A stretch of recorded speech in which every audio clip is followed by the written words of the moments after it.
te bénissons encore pour ta fidélité, ton amour et ta grâce, Seigneur Jésus-Christ, qui nous accompagne tous les jours, Seigneur mon roi. Et ce matin, tu as voulu que nous puissions encore nous réunir, Seigneur mon roi, autour de ta parole, Seigneur Jésus-Christ. Merci parce que tu es venu de nous, Seigneur mon roi. La Bible déclare que là où nous trois soignons ton nom, tu es présent, Seigneur. Et nous croyons que tu es là, tu nous assistes par le Saint-Esprit afin que nous puissions comprendre encore ce message que tu as préparé pour nous et que nous puissions vraiment nous en réjouir pour que jour après jour, pendant cette semaine, nous puissions encore témoigner que Jésus-Christ est partout où il passera. Au nom de Jésus-Christ, Amen. Seigneur m'a réveillé ce matin, tôt, et j'ai eu le réflexe de regarder mon portable, et j'ai vu le texto du pasteur. Mais Dieu avait un mot pour son peuple. Amen. Donc il n'y a pas besoin de s'inquiéter. Il nous rappelle toujours qu'il n'y a pas besoin de s'inquiéter. Lorsque vous allez vous tenir devant le peuple de Dieu, devant les hommes, ne vous inquiétez pas, le Saint-Esprit a redonné la parole. Amen. Et nous avons cette conviction, voilà pourquoi nous sommes dans la paix.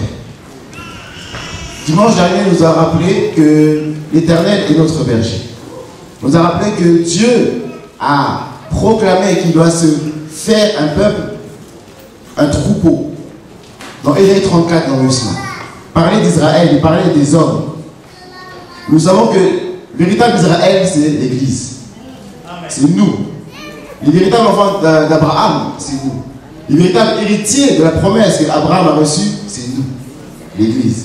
Et dans Ésaïe 34, il parlait de Christ. Il parlait de Christ. L'Éternel a toujours eu ce désir de reprendre sa place de berger. Il était berger d'Adam et Ève. Mais à cause de la désobéissance d'Adam et Ève, ils ont perdu cette grâce. Et Satan n'a pas cessé de tromper l'humanité. De dire aux hommes, vous n'avez pas besoin de Dieu pour vivre. Vous n'avez pas besoin de l'Éternel pour vous conduire. Vous n'avez pas besoin de berger. Vous-même, vous pouvez vous conduire. Et c'est comme ça que Israël même a demandé à Samuel, établis-nous un roi.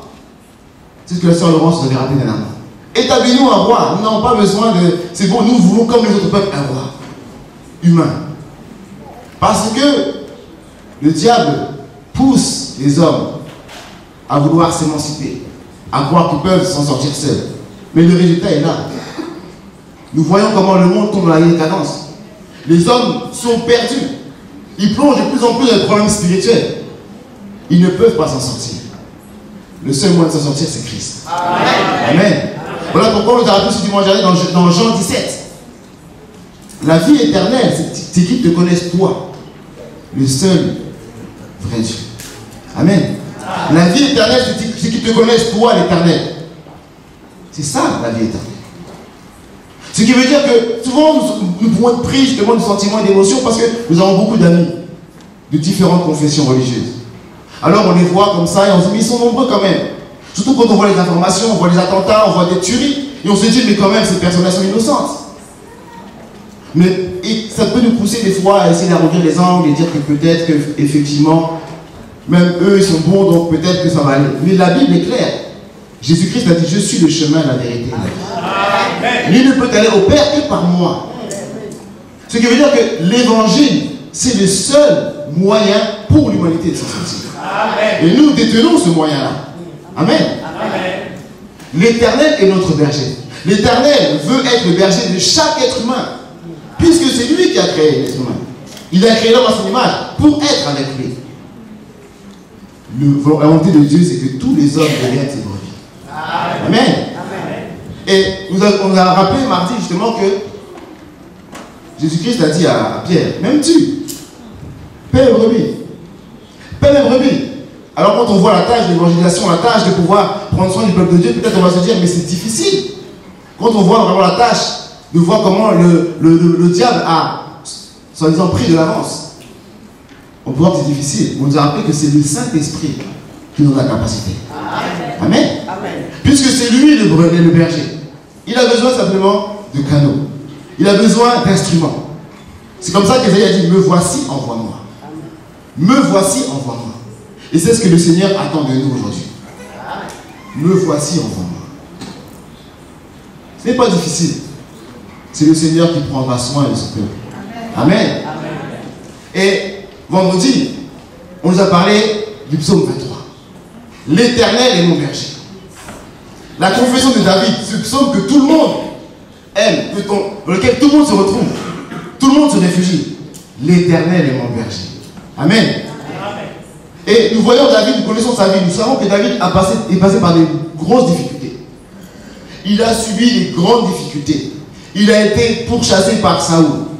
Pour rien du tout, plusieurs fois. Son propre fils s'est révolté.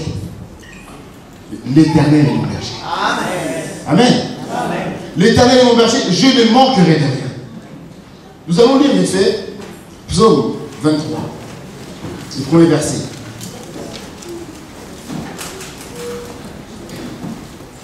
Amen. L'Éternel est mon berger, je ne manquerai de rien. Il me fait reposer dans de verts pâturages. Le bien-aimé nous a rappelé, le vert pâturage, c'est la parole. Il nous fait reposer dans le vert pâturage, dans sa parole. Le vrai repos se trouve dans la parole de l'Éternel. Le vrai repos se trouve dans l'Évangile. Nous n'avons pas besoin que les conditions soient réunies pour que nous soyons confortables humainement pour dire que nous sommes dans le repos du Seigneur. L'Évangile est notre repos. L'Évangile est notre forteresse. C'est la parole de Dieu qui permet que nous puissions être en paix malgré les circonstances de la vie. Amen. Amen. Je ne manquerai de rien. Est-ce qu'il faut attendre d'avoir le référendum rempli? Peut-être que je ne manquerai de rien. Est-ce qu'il faut attendre d'avoir un emploi? Peut-être que je ne manquerai de rien.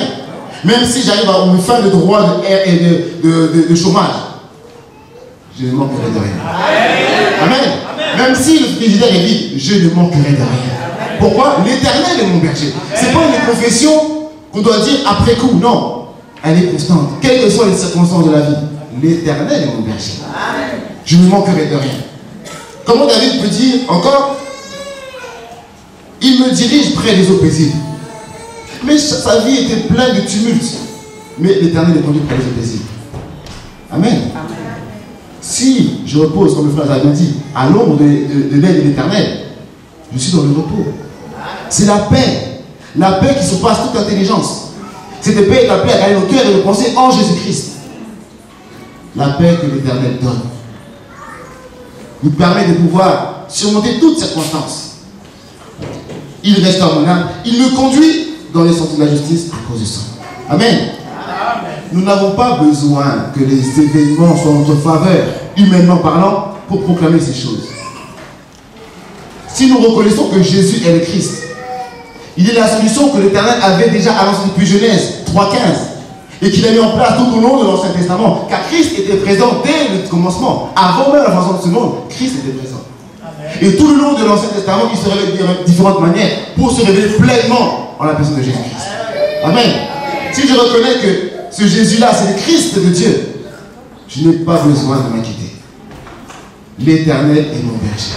Amen. Amen. Et le titre de ce matin, c'est Dieu est au contrôle. Dieu est au contrôle. Amen. David dit que c'est l'Éternel qui le conduit, qui le dirige. Mais à un moment donné, il dit, quand je marche dans la vallée de l'ombre de la mort, mais qui l'a ramené là-bas? Puisque c'est l'Éternel qui le conduit. Qui l'a ramené dans la vallée de l'ombre de la mort? Qui l'a ramené là-bas? Les épreuves, on nous a rappelé encore, et Ancien Gabriel l'a encore rappelé, que ne sont pas faites pour nous détruire. Amen. Les épreuves, l'ombre de la vallée de la mort représente simplement les épreuves. Amen. Mais quand je marche là-dedans, je ne crains aucun mal. Pourquoi? Car tu es avec moi. Amen. Qui l'a ramené là-bas? C'est le Seigneur qui contrôle nos vies. Amen. L'Éternel est au contrôle de notre existence. Il n'y a rien qui échappe à la souveraineté de Dieu. Nous ne pouvons pas voir les circonstances et nous lamenter comme les gens qui ne connaissent pas Dieu. L'Éternel est mon berger. Amen. Amen. Amen. Premier point, nous devons cesser d'avoir peur. Nous devons cesser d'avoir peur et croire à la parole de Dieu, croire en l'Éternel. Psaume 112, au verset, on va prendre le verset 1er et le verset 7. Psaume 112. Verset 1er et verset 7. Je vais lire. Heureux l'homme qui craint l'Éternel, qui trouve un grand plaisir à ses commandements. Verset 7. Il ne craint point les mauvaises nouvelles. Son cœur est ferme, confiant en l'Éternel. Amen. Son cœur est ferme, confiant en l'Éternel. Le Seigneur a le contrôle de tout. Vous savez, il y a quelques années, mon épouse a fait une fausse couche. Alors, il y a une chrétienne, en Christ, qui nous a dit, oh mais, si ça revient, il faut dire à personne. Surtout il dit à personne. Je dis pourquoi? Elle dit non, mais même à l'église là-bas, vous ne savez pas qui est à l'église. Vous ne savez pas vraiment les gens, peut-être, qui ne nous aiment pas, il y a des gens qui ne veulent pas du bien tout le temps comme ça, donc attention à l'église. J'ai dit ma sœur. Tu penses que le diable, donc s'il veut vraiment faire quelque chose, il doit passer par influenceur de l'église. Mais quand on va faire des déclarations là-bas à la mairie ou à la CAF, quand on doit maintenant partir voir le gynécologue, c'est pire encore. Parce que là vraiment il va vraiment dans les endroits. Donc c'est pire. Mais là on ne craint pas. On va seulement craindre à l'église. Je dis non. Même si les sorciers sont au courant, c'est pas un problème. Oui, si je ne veux pas le dire, je peux ne pas le dire, il n'y a pas de problème. Si une soeur ne veut pas le dire, elle a le droit de ne pas le dire. Surtout qu'on dit justement au bout de 3 mois, bon, bref, on connaît. On ne veut pas le dire, on ne veut pas le dire, il n'y a pas de problème. Mais quelle est la raison de mon silence? C'est ça le problème. Est-ce que j'ai peur? Je crains? Non. Je ne crains pas. Même Satan le courant, même si les démons sont, même si les sorciers sont au courant, il n'y a pas de problème. L'Éternel est mon berger. Amen. Il a le contrôle de ma vie. On va commencer à dire, oh, il y a des mauvais œils par-ci, des mauvais œils par-là. Mais non. La paix est dans l'Éternel. Je suis dans l'Éternel. Amen. Je n'ai pas besoin d'avoir peur de quoi que ce soit. Si je veux garder silence, j'ai le droit, pour telle ou telle raison. Mais que ce soit pas par rapport à la paix. Amen. Nous n'avons pas craindre cela. Nous allons venir à l'église, il y a des personnes qui viennent à l'église, ils ont peur les uns des autres. Ce n'est pas comme ça. Le pasteur nous a rappelé que c'est par l'amour. L'amour que nous devons manifester, le monde sera. Or, l'amour ne se sauve pas le mal. Donc on est en train de louer l'Éternel, mais en même temps je le regarde à côté, c'est pas bon. Nous disons que l'Éternel est notre berger, mais quand il y a un problème dans la famille, on va chercher les coupables. Chez l'oncle, chez le cousin, chez la nièce. Non. L'Éternel est au contrôle de ma vie. Amen. Nous devons arrêter de regarder à Satan. L'Éternel est au contrôle de ma vie. Satan ne peut rien faire contre moi. Je suis enfant de Dieu. Ma vie est cachée avec Christ en Dieu. Satan ne peut rien contre moi. Amen. Il faut que j'ai cette conviction. Je suis dans le sein de l'Éternel. Amen. Dans 1 Jean 5, 18, il est écrit ceci. Celui qui est né de Dieu se garde lui-même. Et le malin ne le touche pas. Amen. Le malin ne le touche pas. On a vu dans Psaume 112. C'est heureux celui qui craint l'Éternel et qui prend un grand plaisir à ses commandements. Donc cette personne-là qui craint l'Éternel, qui marche dans la crainte de Dieu, jour après jour, s'il a une trébuché, il se relève, il se repent et il repart. Cette personne-là qui s'applique jour après jour dans la marche avec le Seigneur, le diable ne le touche pas. Amen. Alors qu'est-ce qu'il faut dire quand une circonstance nous arrive? Rappelons-nous du psaume de David. Lorsque je marche dans la vallée de la mort, qui l'a conduit là-bas? Le Seigneur veut nous façonner. Le Seigneur veut nous briser. Le Seigneur veut nous enseigner. Les circonstances dans la vie sont là pour ça. Mais nous avons une assurance. L'Éternel est notre berger. Amen. Amen. Amen. Dieu est au contrôle de toutes choses. Marc 3, 14, 15 nous parle du Seigneur qui a choisi les disciples. Il les a choisis pour qu'ils soient avec lui. Ensuite, pour aller annoncer l'évangile, avec le pouvoir de chasser les démons. Mais premièrement, pour les avoir avec lui. Lui qui est le bon berger. Il veut prendre soin de nous. Avec le plan, le projet de nous envoyer annoncer la bonne nouvelle. Ce qui veut dire que puisque nous sommes dans le plan parfait de Dieu, rien ne peut nous arriver. Israël était dans le plan parfait de Dieu. Tout pouvait arriver sauf l'échec d'Israël. Parce qu'il était prévu que Christ devait sortir de ce peuple. À partir de ce moment-là, Israël ne pouvait pas échouer. Amen. L'Église a reçu le mandat de préparer le retour de Christ. L'Église ne peut pas échouer. L'Église ne peut pas échouer. Là, pourquoi dimanche j'arrive et dis, il faut arrêter de dire que l'Église est malade. C'est faux. L'église, c'est le corps de Christ. Christ, on est la tête. Donc l'église peut être malade. Les circonstances qui peuvent arriver dans la vie d'un enfant de Dieu ont un but. Derrière les circonstances, il y a de grandes réponses. Amen. Nous sommes dans le plan parfait de Dieu et le Seigneur dit que nous sommes ses brebis. Et il dira, je vous envoie comme des brebis au milieu des loups. Comment on va faire? Des brebis au milieu des loups. Mais il ne nous envoie pas comme ça. Il nous envoie avec la parole. Amen. La parole, c'est Christ. Christ, c'est le lion de la tribu de Juda. Mais le loup face au lion n'a aucune chance. Amen. Nous avons la parole de Dieu. Amen. Éphésiens 6.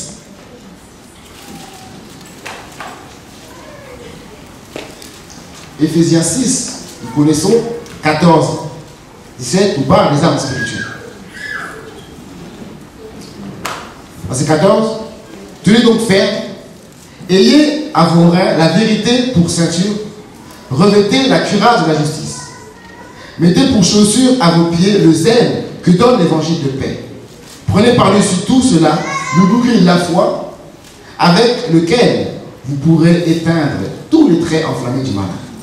Prenez aussi le casque du salut et l'épée de l'esprit qui est la parole de Dieu. Amen. Nous voyons l'épée de l'esprit qui est la parole de Dieu. Amen.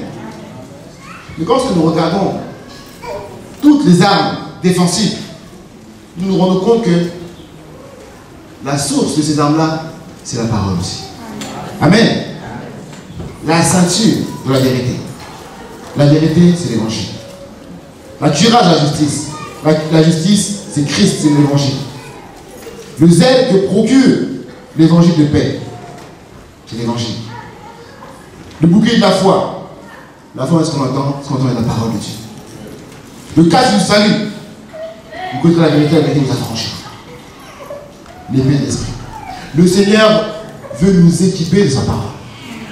Nous devons être imprégnés de la parole. Le pasteur m'a dit toujours, il faut que nos os, notre surconscient, notre inconscient, les mots, tout soit l'évangile. Tout soit imbibé de l'évangile. Il faut que l'évangile nous transforme de l'intérieur. Nous avons beaucoup de manières de penser, beaucoup de blessures passées. Il faut que l'évangile transforme tout cela. Amen. Deuxième point, nous devons nous réjouir. Nous réjouir. Luc 10, 19, 20. Le Seigneur a envoyé les disciples pour aller annoncer l'évangile, chasser les démons, guérir les malades. Ils sont venus dans la joie. Seigneur, les démons nous sont soumis entre nous. Le Seigneur a dit, mais ne vous réjouissez pas de ces choses-là. Réjouissez-vous de ce que votre nom est inscrit dans le livre de vie. On a dit fait de se réjouir des réponses qu'il nous donne. Physiques ou spirituelles. C'est-à-dire qu'il y a des réponses qui arrivent comme ça, on expérimente des choses. Et on veut vraiment s'arrêter là-dessus et se réjouir. Non. La réponse dans laquelle nous devons nous réjouir, c'est la réponse de Christ. Le salut que nous avons reçu est complet. Seul le Christ peut sauver l'homme. Seul Jésus est le chemin. Seul Jésus est la solution et nous avons reçu cette solution. Nous avons emprunté ce chemin et nous sommes sur ce chemin. Nous devons simplement nous réjouir d'être enfants de Dieu. Dans le salut, il y a tout. Tout est en Christ. Rien n'est en dehors. Tout ce qui est en dehors, c'est que l'illusion. Mais tout est en Christ. Voilà pourquoi nous devons vraiment nous réjouir de cela. Amen. Si nous ne nous réjouissons pas encore totalement, souvent, c'est parce que nous sommes encore trop tournés vers les choses physiques. On nous a rappelé ça mardi. Donc si nous sommes trop attachés aux choses physiques, c'est comme ça que des fois on a du mal à se réjouir. Parce qu'on va considérer que les circonstances qui arrivent vont avoir une conséquence sur notre sort, sur notre destinée, sur notre futur. C'est comme ça que les gens tombent dans la dépression. Parce qu'un événement, quelque part, va en engendrer un autre. Donc quelqu'un qui perd son travail va penser que j'aurai des problèmes avec les huissiers. Donc tous ces problèmes-là, quand on les anticipe déjà, c'est mal à la tête, d'autres se suicident. D'autres dépriment. Ils commencent à boire, à fumer, à faire n'importe quoi. Et si nous sommes enfants de Dieu, nous devons comprendre que toutes ces choses-là, le Seigneur est au contrôle. Donc si une circonstance arrive, je ne peux pas commencer à prévoir des choses. Non. L'Éternel, tu es au contrôle de toutes choses. Ma vie t'appartient. Je suis dans ton plan. Je suis ton enfant. Je suis en toi. Ta parole est là. Moi, je me tourne avec tes sentiments. Je ne m'inquiète de rien. Amen. Je ne m'inquiète de rien. Sinon, c'est comme ça que le diable fait qu'on regarde qu'à nous-mêmes. Et quand le plan de Dieu est devant nous, on ne le voit même pas. On reste que focalisé sur nous-mêmes. Mais tout est en Christ. Amen. Lorsque nous nous réjouissons concrètement de l'évangile, qu'est-ce qui en ressort naturellement? La prière. Lorsque nous réjouissons de l'évangile, qu'est-ce qui en sort naturellement? Les actions de grâce. La louange, l'adoration. C'est pour ça que nous sommes là ce matin. Nous sommes venus ce matin pour adorer l'Éternel, rendre des actions de grâce à Dieu. Parce que nous savons que notre Dieu a tout accompli. Nous savons qu'il est notre berger, nous sommes les troupeaux de son pâturage. Alors nous venons pour l'adorer. Si nous nous réjouissons, nous devons nous réjouir de la prière. La prière, ce n'est pas simplement demander quelque chose, mais c'est se réjouir constamment de la présence de Dieu. Prier, c'est être en constante communion avec l'Éternel. Parler avec Dieu constamment. Il y en a qui pensent que pour prier, il faut que je mette 4 jours à l'écart. La prière, c'est tout le temps. Je peux avoir un temps, effectivement, de prière profonde. Je peux avoir mon temps de prière à la fixe. Mais continuellement, je suis dans la présence de Dieu. Continuellement, je rends grâce à mon Seigneur. Se réjouir, c'est comprendre que Dieu est à mes côtés. Il aime bien chanter. J'ai un grand Dieu, toujours à mes côtés. J'ai un grand Dieu, à mes côtés, à mes côtés. Ce n'est pas qu'un chant. Il est là. On chante, on fait à mes côtés, on fait la danse. Mais quand les problèmes sont là, il faut faire la danse aussi. Hein? Il est là. Il n'est pas là seulement quand on chante, il est là tout le temps. Amen. Il est à mes côtés. Et il contrôle toutes les choses. Amen. Les actions de grâce. On a des besoins, oui. Mais nous savons que Dieu nous a tout donné. Seigneur, merci pour ta paix. Merci pour ta joie. Merci pour la réponse que tu m'as donnée. Merci pour la victoire que tu m'as donnée sur la croix de Golgotha. Seigneur, merci parce que tu es mon berger. Seigneur, merci parce que je suis ton troupeau. Seigneur, merci parce que tu es avec moi par le Saint-Esprit. Seigneur, merci parce que je suis ton temple. Seigneur, merci parce que sous mes pieds, tu écrases la tête des serpents. Seigneur, merci. Au lieu de regarder les problèmes, Seigneur, merci. Parce que ton nom est au-dessus de tout nom. Et c'est au nom de Jésus-Christ que je prends cette situation en main. C'est ça, l'action de grâce. Mais si on va toujours demander pourquoi. Et à force de demander pourquoi, on se lamente. Et c'est comme ça qu'on n'est pas bien, on est haut et des bas, la vie en dents de scie. Mais la vie chrétienne, c'est une vie qui se gradue comme ça. Jusqu'au sommet. Jusqu'au sommet. Et le jour où c'est fini pour nous ici, alors là, on va au sommet des sommets. Amen. Mais tous les jours, on s'approche du Dieu vivant. On a chanté ça tout à l'heure. Plus près de toi. Amen. La victoire est pour nous. La rémission se passe aussi dans la consécration. Si je me réjouis d'être enfant de Dieu, je me consacre à l'œuvre de l'Éternel. Je me consacre à l'œuvre de Dieu. Nous voyons Joseph. Joseph s'est réjoui. Comment pouvons-nous dire que Joseph s'est réjoui? Mais Joseph a été vendu par ses frères. Joseph était esclave. Et lorsque la femme de Potiphar est venue pour le tenter, qu'est-ce qu'il a dit? Je ne pécherai pas contre mon Dieu. Amen. Donc c'est qu'arrivé là encore, il avait cette conviction que l'Éternel était avec lui. Humainement parlant, il a toutes les raisons de croire que Dieu n'était pas avec lui. Que ce qu'il avait reçu en rêve, c'était faux. La direction que Dieu a donnée, c'était faux. Puisqu'il était là, il était venu par ses frères esclaves. Or que le Seigneur a dit, tu seras en haut. Et il se trouve esclave. Toutes les raisons humaines pour dire que c'est pas bon. Mais il a dit, je ne pécherai pas contre mon Dieu. Et pourtant, Joseph était un homme. Comme tout homme, il a des désirs. La femme est venue, il ne connaissait pas de femme puisqu'il était là. Donc il a eu toutes les raisons de dire, bon allez, Dieu après il va me pardonner. Il a dit, je ne pécherai pas contre mon Dieu. Pourquoi? Il se réjouissait. Il se réjouissait de son identité. Il était serviteur de Dieu. Amen. C'est l'Éternel qui l'avait choisi. Ce n'est pas n'importe qui. C'est l'Éternel qui l'avait choisi. Puisque l'Éternel m'a choisi, je me garde. Celui qui est des yeux se garde lui-même. Et le diable ne le touche pas. Amen. C'est là qu'il est parti en prison. Mais nous savons très bien derrière comment il a été élevé. David s'est réjoui.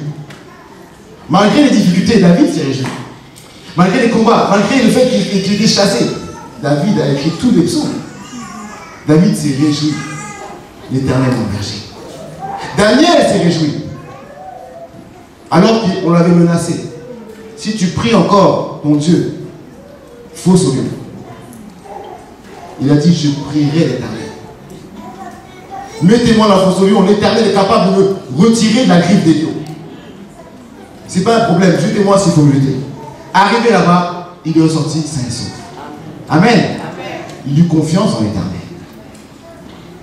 Réunissons-nous de l'Éternel. Réunissons-nous du Seigneur, de qui a tout accompli sur la croix. Les disciples, les apôtres se sont réjouis de l'évangile. Malgré toute la persécution, nous connaissons l'Église, comment elle a souffert. Mais puisqu'ils ont persévéré, nous sommes là ce matin. La persévérance des chrétiens en fait que nous sommes là ce matin. Amen. Nous ne sommes pas sortis de nulle part. On serait tenté de dire toujours de pointer du doigt les erreurs des fois de ceux qui nous ont précédés. Mais la persévérance de ceux qui nous ont précédés fait que nous sommes là aujourd'hui. Amen. Et le Seigneur a un plan glorieux pour cette nation qu'est la France. L'histoire de la France va être transformée. Amen. C'est pour ça que Dieu nous a appelés, nous tous qui sommes ici. Il nous a appelés pour changer l'histoire de ce pays. Changer l'histoire de la francophonie. Changer l'histoire de l'Europe. Changer l'histoire de cette époque. Amen. Dieu nous a choisis pour cela. Voilà pourquoi, nous qui apportons la bonne nouvelle aux autres, nous qui disons à tous les hommes, Jésus est le Christ. Jésus est la solution de ta vie. Tu souffres, oui, c'est parce que tu n'as pas Jésus. Nous devons nous en réjouir. Nous devons nous en réjouir concrètement. Car si nous n'avons pas cette conviction, ça sera difficile de transmettre cette foi. Le problème, c'est pas savoir si les gens vont croire à la parole de Dieu. Est-ce que moi je crois à la parole que je proclame? Est-ce que je crois que le Christ est la solution pour l'humanité? Si je crois à cela, je ne vais pas me perdre dans des choses inutiles. Amen. Je vais me consacrer à la vie de Dieu. Mais Jésus-Christ a dit, ma nourriture est de faire la volonté de mon Père. Faire la volonté de celui qui m'a envoyé et accomplir son œuvre. Quelle est notre nourriture à nous? La nourriture de Jésus, c'est de faire la volonté de Dieu. La parole de vie est notre nourriture première. Mais qu'est-ce qui vraiment nous fait du bien? L'apôtre Paul a dit, il est nécessaire pour moi de prêcher l'évangile. C'est une nécessité, donc c'est une raison d'être. Nous sommes sur terre, mais pourquoi nous vivons concrètement? Qu'est-ce que nous avons à cœur concrètement? Nos projets? Le projet d'achat d'une maison, acheter une voiture. L'année prochaine, je vais aller à je ne sais pas quelle destination pour les vacances. C'est bien, mais quel est le projet de ma vie concrètement? Quelle est ma raison d'être concrètement? Ça, c'est une question qu'on doit se poser. Dieu m'a choisi. Dieu m'a élu. Il faut que je me consacre à ça. Christ est venu, il a dit, je suis venu faire la volonté de celui qui m'a envoyé. Et Jésus nous envoie. Il a dit, comme tu m'as envoyé, je t'envoie aussi. Jésus-Christ nous envoie. Amen. S'il nous envoie, c'est pour ça qu'on est témoins. Le troisième point, témoin. Acte 1, verset que nous connaissons cela. Vous recevrez la puissance d'en haut. Le Saint-Esprit survenant sur vous, et vous serez mes témoins. Il n'est pas possible d'être témoin sans la puissance. Voilà pourquoi je vais aller attendre jusqu'à ce que le Saint-Esprit vienne.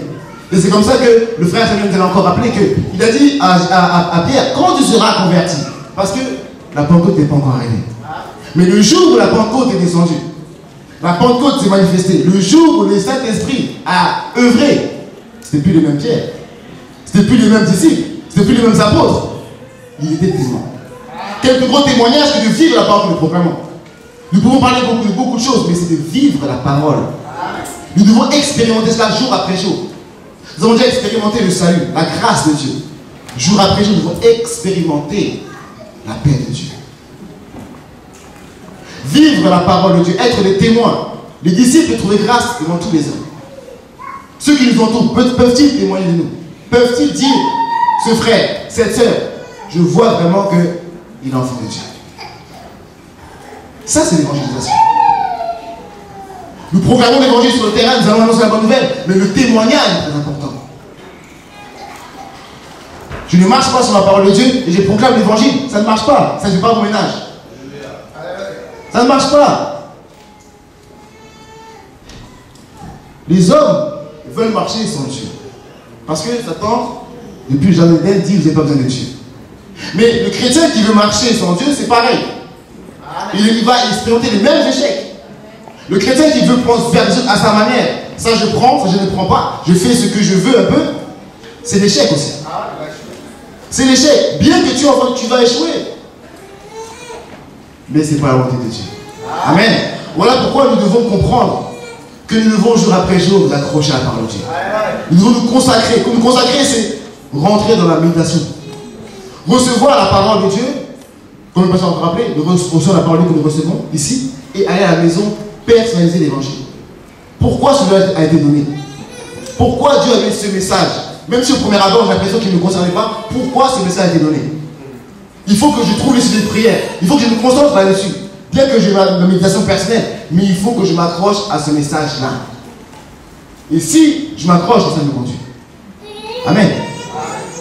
Jésus-Christ lui-même, si nous voyons dans Matthieu 17, Matthieu 17, il y avait le lunatique. Ce lunatique était là. Et les disciples ont cherché à chasser le démon. Ils ont essayé, ils n'ont pas réussi. Jésus est venu, ils ont dit, mais tes disciples là, ils ont essayé, mais ils n'ont pas réussi. Alors, à l'instant même, les démons sont partis. Et les disciples ont demandé, mais Jésus, mais comment se fait-il, maître, que nous n'avons pas réussi? Il a dit, c'est à cause de votre incrédulité. Ensuite, il dira, ce genre de démon ne parle que par le jeûne et la prière. Amen.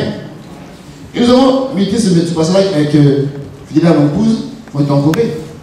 On dit, mais c'est vrai, mais ce qui est curieux, c'est que Jésus-Christ n'a pas jeûné pour le chasser. À l'instant même, les démons sont partis. Jésus-Christ n'a pas jeûné. Est-ce que ça veut dire qu'il ne faut pas jeûner? Non, il faut jeûner. C'est important. Mais Jésus-Christ a dit que nous ferons les mêmes choses que lui-même de plus grandes.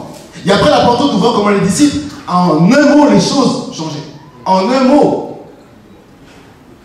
on peut tomber aveugle. En un mot, les paralytiques pouvaient se lever. En un mot, ceux qui étaient malades pouvaient guérir. En un mot, ceux qui étaient incrédules pouvaient avoir la foi.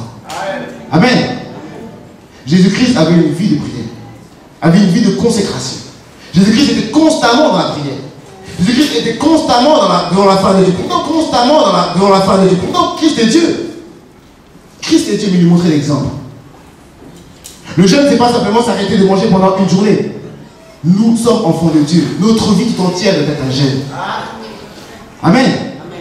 Nous privons notre corps de nourriture physique, le riz, le pain. Mais le Seigneur a dit, ma nourriture est de faire la volonté de Dieu. Et la chair n'est pas faire la volonté de Dieu. C'est que la chair a une autre nourriture. Une autre nourriture aussi, qui n'est pas le pain. C'est-à-dire ce sont les choses de ce monde, des choses vaines de ce monde. La chair prend plaisir à ces choses-là. Et nous, des fois, on s'y perd. On prend plus de temps à faire les choses de ce monde pour plaire à cette chair plutôt que de se consacrer à l'Éternel. Plutôt que de chercher la face de Dieu. Plutôt que de prendre un temps de prière. Même des fois, venir à l'église, c'est difficile parce qu'on a des programmes et on fait passer ces programmes avant même le temps que Dieu veut qu'on mette à part pour lui. C'est comme ça que des fois, c'est difficile. Mais celui qui se consacre à la prière, celui qui se consacre continuellement à l'Éternel, le Seigneur fait la différence. Amen. Amen. Amen. Les disciples, après la Pentecôte, un mot et les circonstances changent. Amen. Amen. Jésus n'a pas changé. Il est le même. Si nous consacrons à l'Éternel, nous n'avons pas besoin de nous parler beaucoup, un peu seulement, les gens peuvent être touchés dans leur cœur. Juste Jésus t'aime peut convaincre une personne à se convertir. Si notre parole est accompagnée de la puissance du Saint-Esprit, les cœurs vont changer. C'est comme ça que l'évangélisation n'est pas difficile. L'évangélisation de la France n'est pas difficile. L'évangélisation mondiale n'est pas difficile. C'est l'œuvre de Dieu. C'est lui-même qui s'en charge. C'est lui-même qui s'en charge. Alors on va essayer de chercher des dieux comment? En faisant peur aux gens. En essayant de mettre la crainte dans le cœur des gens. Or, l'évangile, c'est la bonne nouvelle. La bonne nouvelle, c'est l'amour. À aucun moment, Jésus-Christ est venu faire peur aux gens. Jésus-Christ est venu apporter l'amour. Il est venu là où est-ce qu'il y a des prostituées. Il est parti là où est-ce qu'il y a des gens de mauvaise vie. Il leur a apporté l'amour. L'amour. Et nous devons continuellement apporter l'amour. Apportons l'amour dans un monde malade. C'est l'évangile. Nous sommes partis lundi avec Fidélia. Il y avait mon beau-père qui a rencontré une personne dans le cadre de son travail. Il vend des maisons. Et on était en Corée. Et il a témoigné à ce monsieur-là que Fidélia et moi nous étions partis en Corée. Et il a dit, voici, mon fils était comme ça avant, comme ça, et voici, le Seigneur a changé, et il est parti. Mon beau-père, à la base, il se dit non-croyant. Mais il a témoigné en disant que c'est Jésus-Christ qui m'avait changé. Et il m'a envoyé un message là-bas pour dire, quand vous allez venir, il faut que vous puissiez le voir. Il veut absolument vous rencontrer. Et quand on a su la date, le monsieur a organisé une réception dans sa maison vers Mélo là-bas. Nous sommes partis avec Fidélia. Et quand nous sommes partis là-bas, il y avait ce monsieur et un ami à lui. Alors l'ami à lui, il essayait de tout ramener toujours aux choses vraiment de l'humanisme. Oui, mais la foi, c'est l'humanisme, il faut donner aux gens, tout ça. On lui a dit, mais la véritable misère de l'homme n'a rien à voir avec le pain. La misère de l'homme, c'est qu'il ne connaît pas Dieu. Donc du coup, à partir de ce moment-là, qu'il soit riche ou pas, il a des problèmes. Et la seule solution, c'est Jésus. Et nous avons parlé, cet homme-là est dans la joie, le monsieur qui nous a reçu est dans la joie, il veut qu'on puisse encore se revoir. Il veut qu'on puisse encore se revoir. Et mon père qui était là, il est dans son coin comme ça, il avait les larmes aux yeux comme ça, il avait les larmes aux yeux. Dans la voiture, au retour, on lui a parlé. Il regardait comme ça par le rétroviseur, il avait les larmes aux yeux. L'évangile semblait être pour l'autre, mais c'est lui aussi qui était touché. Amen. Il n'avait pas le choix, il devait être là, puisque c'est lui-même c'est par lui que c'est passé. Il était obligé d'être là. Et le soir, il commence à faire des blagues à ma mère, il dit, oh non, mais tu sais, Adam et Ève, et tout ça, il commence à parler, il dit, t'as vu, je viens un beau prêcheur, moi aussi. Amen. C'est le Seigneur qui fait ses œuvres. Mais l'évangile doit rester l'amour. Sinon, on va commencer à condamner les gens. Et cette personne qui est en face, justement, commence à dire, oui, mais les gens sont méchants, et le président de la Corée du Nord, il est comme ça, il fait de la ligne. Le problème, c'est ça. On condamne. Mais si nous comprenons que l'être humain n'a pas le choix que de faire ça, puisqu'il est séparé de Dieu, si on ne comprend pas ça, on ne pourra jamais faire l'évangélisation. Parce que lorsque Dieu va mettre devant nous un pédophile, récidiviste 4 fois, 5 fois, devant nous comme ça, pour prêcher l'évangile, si nous ne sommes pas guéris par rapport à ça, nous allons dire, non, répudions ce monsieur. Mais non, c'est la création de Dieu. Dieu veut devenir son berger. Voilà pourquoi il a mis sur notre route. Nous ne savons pas ce que le brigand a fait, celui qui est à côté de Jésus. On ne sait pas ce qu'il a fait. Il a juste dit, nous on mérite ce qu'on a fait. On mérite notre place sur la croix. Mais pas lui. Jésus-Christ a dit, aujourd'hui même tu seras avec moi. Nous ne savons pas ce qu'il a fait. Mais c'était un bandit qui méritait la mort. Selon la loi, en tout cas à l'époque. Donc quel que soit le passé des gens, nous devons apporter l'amour. Amen. Amen. Nous devons apporter l'évangile. C'est pour ça que si nous ne sommes pas guéris, les gens qui nous feront du mal, on va les prendre pour les ennemis. Nous avons vu tout à l'heure que nous n'avons plus à lutter ni contre la chair ni le sang, ni contre qui que ce soit, c'est contre Satan. Amen. Et l'amour est la plus grande arme contre Satan, puisque Dieu est amour. Voilà pourquoi le Seigneur a dit, si on vous fait du mal, il faut pardonner. Si on vous attaque, il faut donner l'autre jour plutôt. Ça ne sert à rien de rendre le mal par le mal. Non, de rendre plutôt le mal par le pire. Si vous ne faites pas cela, ben vous êtes comme tout le monde. Il n'y a pas de différence entre vous et les autres. Puisque les non-croyants aussi, ils arrivent à aimer ceux qui leur font du bien. Entre guillemets, aimer. Mais ils arrivent à faire du bien à ceux qui leur font du bien. Mais vous, vous êtes mes disciples. Vous êtes mes enfants. Amen. Amen. Voilà pourquoi nous devons changer notre mentalité. Nous sommes témoins de l'évangile. Nous sommes témoins de Jésus-Christ. Nous sommes les disciples de Christ. Amen. 1 Corinthiens 6, 12 et 1 Corinthiens 10, 23. Il nous dit, tout m'est permis, mais tout n'est pas utile. Tout m'est permis, mais je me laisserai assaillir par quoi que ce soit. Tout m'est permis, mais tout n'est pas utile. Tout m'est permis, mais tout n'édifie pas. Nous devons chercher ce qui édifie. Nous sommes enfants de Dieu. Nous sommes des êtres spirituels. Tous les hommes sont des êtres spirituels. Mais nous sommes citoyens célestes. Nous devons nous affectionner aux choses en haut. Chercher jour après jour à nous approcher du Seigneur, comme on l'a chanté. Mais ce n'est pas simplement quand on vient ici qu'on chante. Non, jour après jour, dans le quotidien, nous devons chercher à nous approcher de Dieu. Être constamment près de lui. Rien dans ce monde n'est bon. Rien dans ce... Tout est perversion. Même quand ça semble être anodin, il y a de la perversion derrière.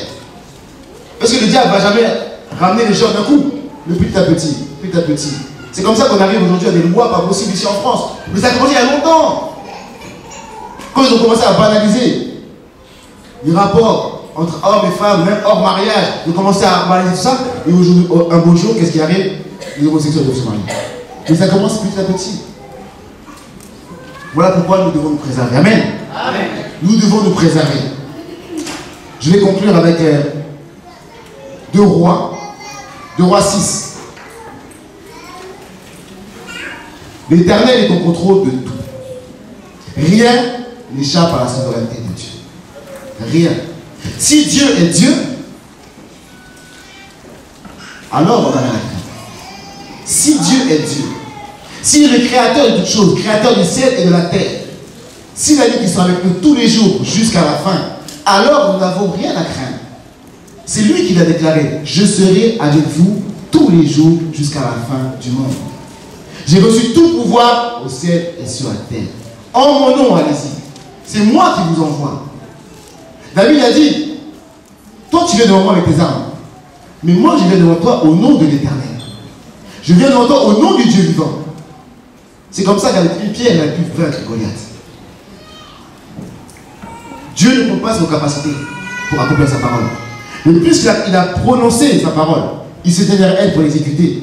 Si nous avons par la foi, le Seigneur va intervenir. Amen. Amen. Donc je disais 2 Rois 6 au verset 8. Je vais écourter, vous pouvez lire de 8 à 17, mais je vais écourter. Verset 14, je commence à lire. Et il y envoya des chevaux, des chars, et une forte troupe qui arrivèrent de nuit et qui enveloppèrent la ville. Le serviteur de l'homme de Dieu se leva de bon matin et sortit. Et voici une troupe entourait la ville avec des chevaux et des chars.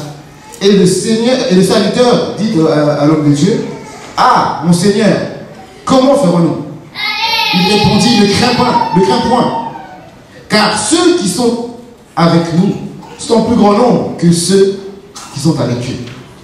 Élisée pria et dit, Éternel, ouvre ses yeux pour qu'il voie.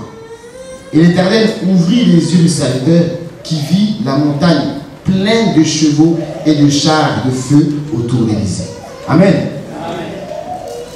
Tout semblait désespéré, tout semblait perdu, parce qu'ils étaient entourés de l'armée ennemie. Mais c'est son serviteur qui est sorti qui a vu. Lui n'a même pas vu. Mais c'est lui qui a rassuré, ne t'inquiète pas.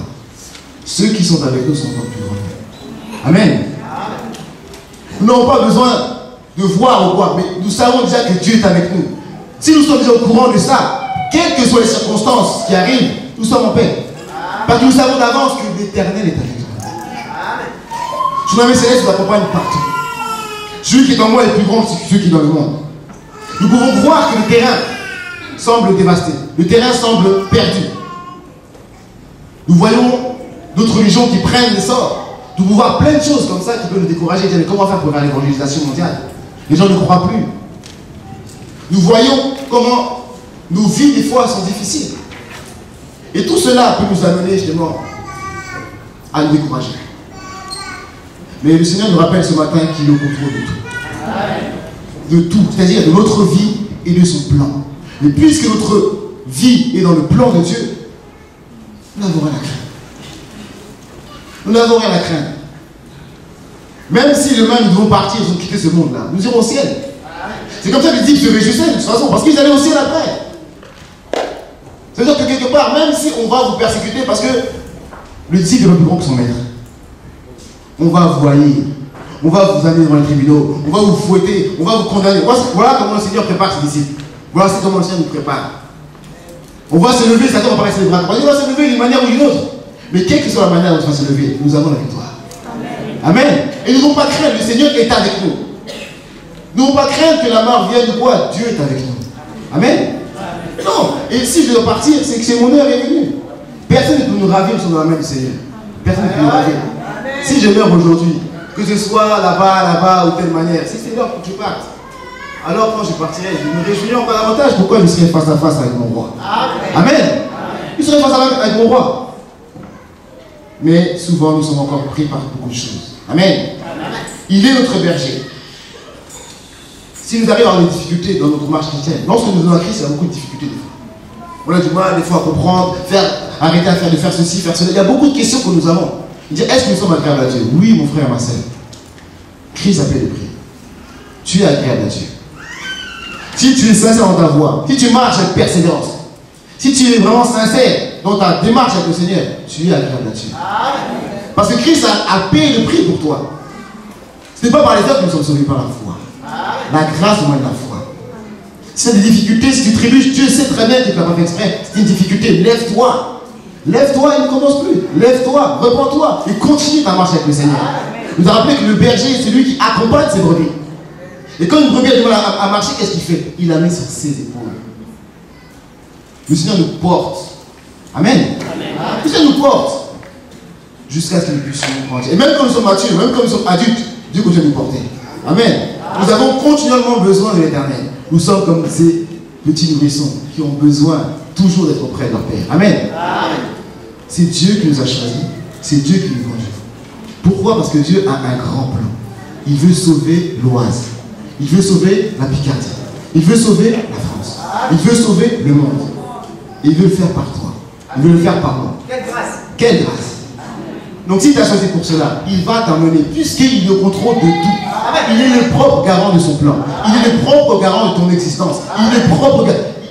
C'est lui qui a décidé que tu prennes vie à telle date. Il t'a tissé, il t'a formé. Avant même que tes parents désirent quoi que ce soit, il avait déjà dit. C'est même lui qui a mis dans le cœur de tes parents le désir. Il a mis dans moi les maintenant j'allais faire. Et donc, oh, je suis parti. Donc, ça n'existe pas. Tu es né, c'est Dieu qui a voulu.